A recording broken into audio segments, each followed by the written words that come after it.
आप सभी का हमारे YouTube channel math by Qasim sir में स्वागत है। आज हम क्लास 12 का पार्ट फर्स्ट फिजिक्स का लेक्चर सेकंड लेकर आ रहे हैं आपके बीच में। तो यहाँ समझिएगा, आज आपका टॉपिक है इलेक्ट्रॉन सिद्धांत, जिसको हम इंग्लिश में क्या कहते हैं, इलेक्ट्रॉन प्रिंसिपल या फिर इलेक्ट्रॉन थियरी कह सकते हैं। यहाँ पे समझना, जो आपको हम बताए थे कि आवेश मीन्स चार्ज आपका टू टाइप होता है, दो प्रकार का होता है। एक आपका धनावेश होता है, एक आपका ऋणावेश होता है। अगर इसको मान लीजिए अगर आपको परिभाषित करना हो तो कैसे क्या करेंगे, तो उसके बारे में समझते हैं। ध्यान दीजिएगा, यहाँ पे इलेक्ट्रॉन सिद्धांत के बारे में समझते हैं। अगर कहा जाए कि धन आवेशित कब होता है, उसके बाद दूसरा पॉइंट क्या है, ऋण आवेशित।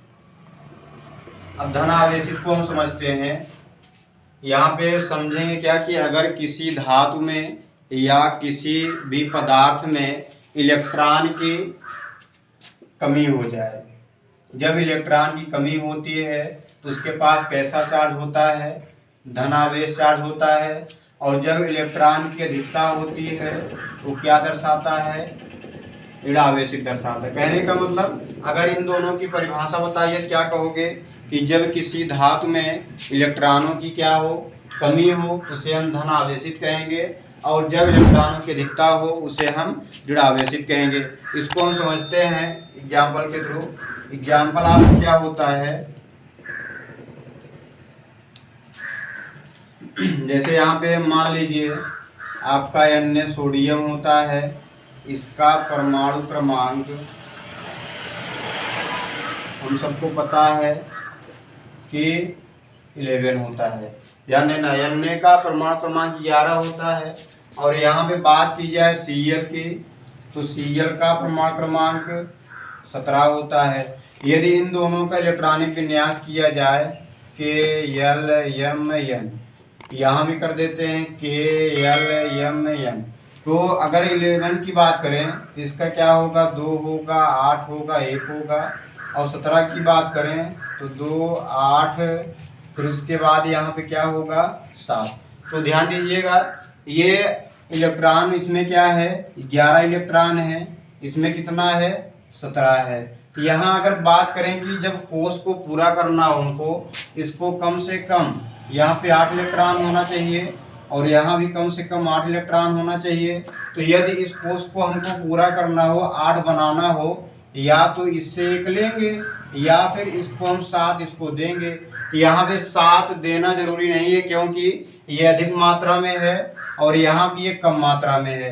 ये 1 लेना चाहेगा, अगर यहाँ से 1 इलेक्ट्रॉन इसको दे दिया जाए तो यहाँ बन जाएगा 8 और ये अपना कोष पूरा कर लेगा। अब ध्यान देना, इसमें पहले इलेक्ट्रॉनों की संख्या थी 11, बाद में जब ये इसने 1 इसको दे दिया, इसके पास बचा 10। देने के बाद इसके बाद कितना इलेक्ट्रॉन बचा, 10 बचा। अब हमेशा देने वाला धनी होता है, इसलिए ये आपका धनावेशित हुआ।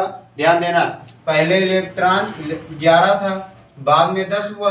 जब 11 से 10 में से कमी हो रही है तो यहाँ पे कौन सा चार्ज लग जाएगा, फिर धनावेश। फिर उसी प्रकार यहाँ पे देखते हैं, पहले इलेक्ट्रॉन इसका 17 था, जब इससे 1 इलेक्ट्रॉन इसने ग्रहण कर लिया, इसके पास ये कोष में 8 बन गया। अब अगर इसको ऐड किया जाए तो यहाँ पे बन जाएगा आपका 18 इलेक्ट्रॉन। तो ध्यान देना, ये पहले 17 था, बाद में 18 हो गया।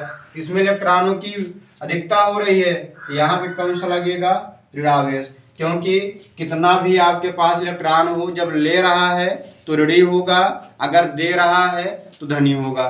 तो यहाँ पे कहने का मतलब निष्कर्ष क्या निकला, यदि किसी भी धातु या पदार्थ में इलेक्ट्रॉनों की कमी हो रही है तो आपका धनावेश कहा जाएगा, और यदि इलेक्ट्रॉनों में मीन्स किसी धातु के इलेक्ट्रॉनों में अधिकता हो रही है तो ऋणावेशित कहा जाएगा। तो ये आपका टॉपिक ये पूरा हो गया। इसके बाद अगला टॉपिक अभी बता रहे हैं क्या है ये। इसके बाद अगला टॉपिक आप देखिएगा, कूलाम का नियम है। तो ध्यान देना, इंपॉर्टेंट होता है कूलाम का नियम।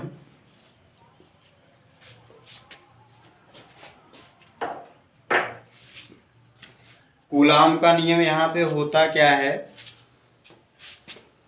कि इसके पहले लेक्चर में हम बताए थे कि यदि आपके पास समान आवेश हों तो प्रतिकर्षित होता है, और विपरीत आवेश हों तो आकर्षित होता है। यहाँ पे ध्यान देना, कूलाम के नियम में पहले आप बताओगे क्या कि इतना हम जानते हैं कि यदि धन आवेश है तो दोनों में प्रतिकर्षण होगा, या दोनों ऋणावेश हैं तब प्रतिकर्षण होगा, अगर दोनों विपरीत आवेश हैं तो आकर्षण होगा। इन सब के बारे में चर्चा हम कल कर चुके थे। तो यहाँ पे अगर बात करी जाए कि जब दो आवेश होंगे, जैसे मान लेते हैं प्लस प्लस, माइनस माइनस या प्लस माइनस, अब इन दोनों में प्रतिकर्षण होगा और इसमें आकर्षण होगा। तो यहाँ पे दो आवेशों के बीच में लगने वाला एक बल अप्लाई होता है, जिसको हम नाम देते हैं वैद्युत बल। यहाँ पे एक बल कार्य करता है जिसको हम क्या कहते हैं, वैद्युत बल। कहने का मतलब जब प्रतिकर्षण होगा तो प्रतिकर्षण बल लगेगा, और जब आकर्षण होगा तो आकर्षण बल लगेगा। इसी बल को मिला करके हम कह सकते हैं कि दो आवेशों के बीच में कोई एक बल कार्य करता है, जिसको हम वैद्युत बल कहते हैं। अब इसके बाद इसमें बात क्या की जा रही है कि आपके एक वैज्ञानिक थे जिनका नाम कूलाम था। सन 1785 की बात है। ये कहाँ के वैज्ञानिक थे? फ्रांसीसी के वैज्ञानिक थे, या फ्रांस के वैज्ञानिक कह सकते हैं। तो यहाँ पे ऐसे कह सकते हो, सन 1785 की बात है। फ्रांसीसी मीन्स, या इसको कह सकते हैं फ्रांस के वैज्ञानिक। ये वैज्ञानिक आपके थे, फ्रांस के वैज्ञानिक थे। सन कितने की बात हो रही है? 1785 की बात हो रही है। इन्होंने काम क्या किया? इन्होंने का मतलब क्या है कि एक कूलाम थे जिनका नाम मीन्स कूलाम ही कहा गया। ये सन 1785 की बात कर रहे थे, और वैज्ञानिक कहाँ थे? फ्रांस के। कि यदि कोई आपके पास दो बिंदु आवेश हों, ये नहीं डिफाइन किया गया कि दोनों प्लस भी हो सकते हैं या दोनों माइनस भी हो सकते हैं, या फिर दोनों प्लस या माइनस हो सकते हैं। तो उन्होंने ये कहा कि जब बिंदु आवेश होगा कोई दो आवेश, तो उनके बीच में जो लगने वाला बल है वो आपका प्रतिकर्षण भी हो सकता है और आकर्षण भी हो सकता है। इन्हीं बल के बारे में उन्होंने बात किया। इसके डेफिनेशन देखते हैं आगे।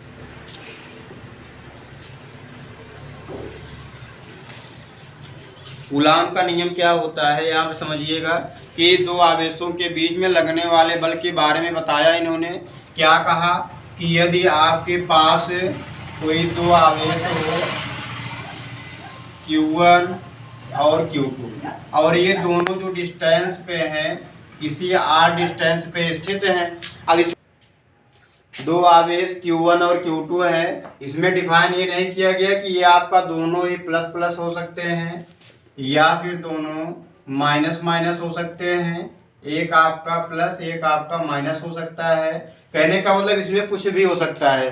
तो इन्होंने क्या किया कि कूलाम ने ये बताया कि किसी दो बिंदु आवेशों के बीच में लगने वाला, ध्यान देना, जब दोनों समान होंगे तो प्रतिकर्षण बल लगेगा, और विपरीत होंगे तो आकर्षण बल लगेगा। तो क्या कहा समझिएगा कि दो बिंदु आवेशों के बीच में लगने वाला आकर्षण या प्रतिकर्षण बल क्या होता है? दोनों आवेशों के मात्राओं के गुणनफल के अनुक्रमानुपाती होता है। और फिर क्या कहा, जो इसमें आकर्षण और प्रतिकर्षण बल लग रहा है, ये दोनों बीच की दूरी के मीन्स बीच की दूरी के वर्ग के व्युत्क्रमानुपाती। कहने का मतलब बीच की दूरी r है, इसका वर्ग करेंगे r² होगा, व्युत्क्रम लेंगे तो 1 के अपान में होगा। तो ये आपका समीकरण 2 है। तो जो कूलाम का नियम लिखना है, इसके डेरिवेशन के पहले लिखना है।